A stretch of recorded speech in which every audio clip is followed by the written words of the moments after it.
Selamat berjumpa kembali di dalam layanan audio Sahabat Seperjalanan. Hari ini adalah hari Minggu 14 Agustus 2022.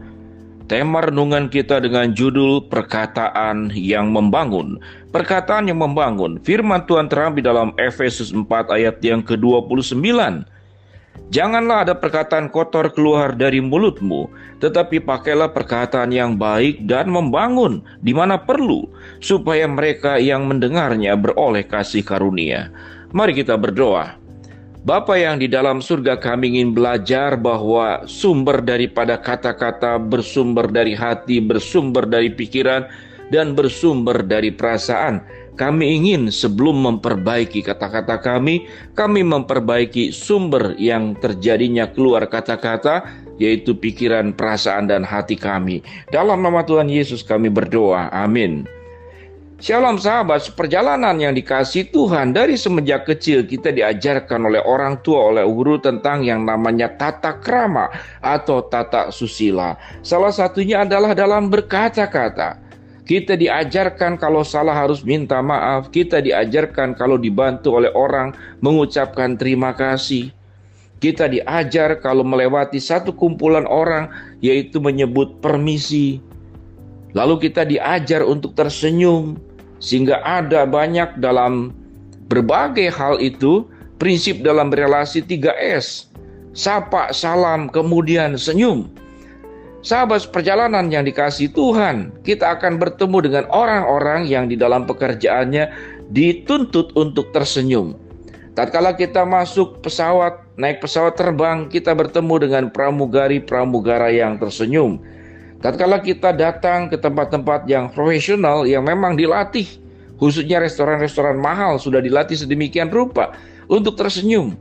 Dan tatkala kemudian kita sedang makan, itu pegawai itu selalu sudah diajarkan. Satu pegawai harus memperhatikan 3 meja makan atau 2 meja makan atau 4 meja makan. Dia tidak boleh membelakangi meja makan tersebut, di mana tamu-tamu sedang memakan makanan yang disajikan oleh restoran tersebut. Alasannya, mengapa tidak boleh memalingkan matanya? Agar setiap saat tamu yang makan tersebut ingin memanggil karyawan, mengambil pegawai, maka dia sudah siap, ada mata yang tertuju untuk siap melayani daripada orang yang sedang makan tersebut. Tamu yang disebut sebagai raja buat kita orang Indonesia. Sahabat seperjalanan, itu yang diajarkan tentang sopan santun, kerama tamahan, tata kerama, tata budaya, termasuk di dalam berkata-kata. Sahabat seperjalanan, apakah mudah untuk merubah kebiasaan buruk, yaitu berkata-kata kotor, berkata-kata toksik, lalu kemudian kita menjadi berkata-kata yang membangun sebagaimana firman Tuhan katakan? Mudah kalau memang cuma sekedar mengubah kalimat dan kata-kata lewat mulut. Namun menjadi sangat sulit karena kata-kata yang keluar itu berangkat dari mana? Berangkat dari pikiran, berangkat dari perasaan, dan berangkat dari hati. Semua kata-kata yang kotor itu sumbernya sebetulnya yang berat. Sumbernya yang berat. Dia sudah terbiasa mungkin oleh lingkungan, terbiasa berkata-kata kotor, terbiasa menghujat, terbiasa marah-marah, terbiasa mengancam, terbiasa menyakitkan kata-katanya, terbiasa keras cara berbicaranya. Setiap kali berbicara adalah kritik, kritik, dan kritik. Setiap kali berbicara menilai, menilai, dan menilai. Setiap kali bicara menjelekkan, menjelekkan, dan menjelekkan. Setiap kali bicara adalah merendahkan, merendahkan, dan merendahkan. Kalau bertemu dengan orang seperti itu, sahabat seperjalanan, pertanyaannya, apakah kata-kata tersebut akan membangun atau merusak atau meruntuhkan kehidupan orang lain, kepercayaan diri orang lain, rasa bernilai dari orang lain?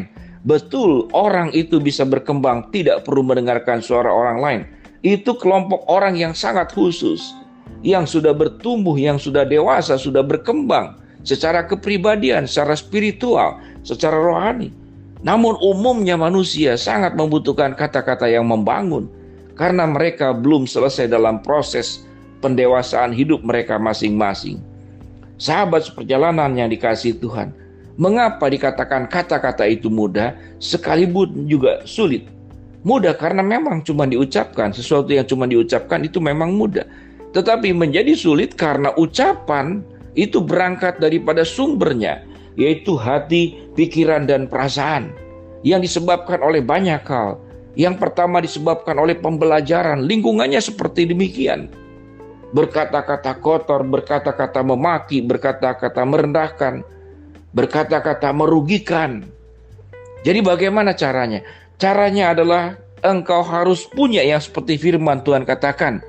Janganlah perkataan kotor keluar dari mulutmu, tetapi pakailah perkataan yang baik dan membangun di mana perlu, supaya mereka yang mendengarnya beroleh kasih karunia. Bagaimana kita bisa merubahnya? Sahabat seperjalanan, itu sangat bergantung dengan nilai hidup yang dimiliki. Kalau tidak ada nilai hidup, dia akan berkata pun dengan tidak ada aturan, semaunya. Itu yang kalau tidak ada nilai hidup. Tapi kalau yang hidup dengan nilai hidup yang buruk, maka kata-kata pun juga akan buruk.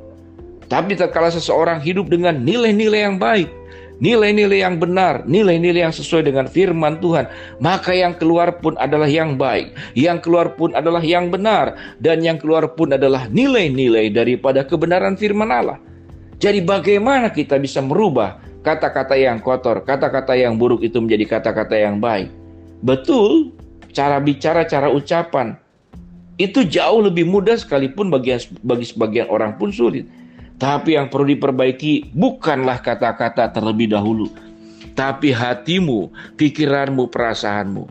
Sewaktu setiap orang telah ditebus oleh Kristus dan mengalami pembaharuan, dan setiap orang itu punya nilai bagaimana ingin hidup dalam kekudusan, hidup di dalam kehendak Allah, maka itu nilai proses hidup dalam kehendak Allah, hidup dalam kekudusan, hidup menjauhi dosa. Itu perjalanannya panjang, sahabat seperjalanan. Perjalanannya panjang, sahabat seperjalanan. Ini ada pesawat lewat, ini sedang perjalanan juga. Sahabat seperjalanan, itu perjalanan. Ada yang menempuh sekian waktu lamanya. Berkendaraan pun seperti tadi saya katakan, naik pesawat, naik mobil, secepat apapun itu membutuhkan perjalanan. Nanti ada kereta cepat 40 menit Bandung-Jakarta, tetapi berhentinya di Gede Bage, masih di luar kota Bandung. Itu perjalanan juga. Jadi perjalanan menjadi orang yang dikuduskan, yang menjaga pikirannya, yang menjaga perasaannya, yang menjaga pikirannya dalam kebenaran, dalam kekudusan. Kalau sudah terjaga bagian dalamnya, maka bagian luarnya akan otomatis keluar seperti demikian. Kalau di dalam gelas itu adalah susu, yang keluar akan susu. Kalau di dalam poci dan teko itu adalah teh, yang keluar pun adalah teh. Kalau di dalam poci teko itu adalah kopi, yang keluar pun adalah kopi.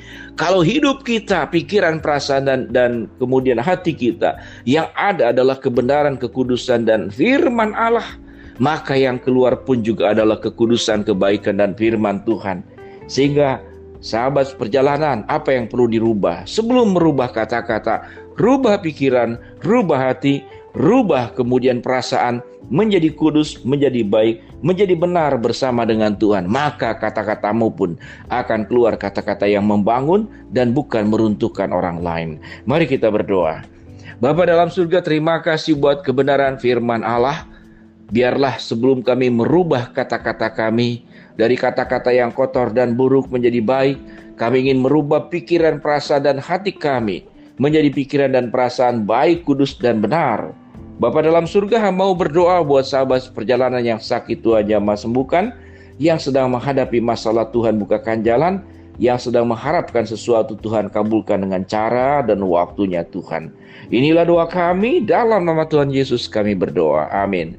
Shalom sahabat seperjalanan. Biarlah kita memiliki perkataan yang membangun, dimulai dari pikiran, hati, perasaan yang dikuduskan oleh Allah. Shalom.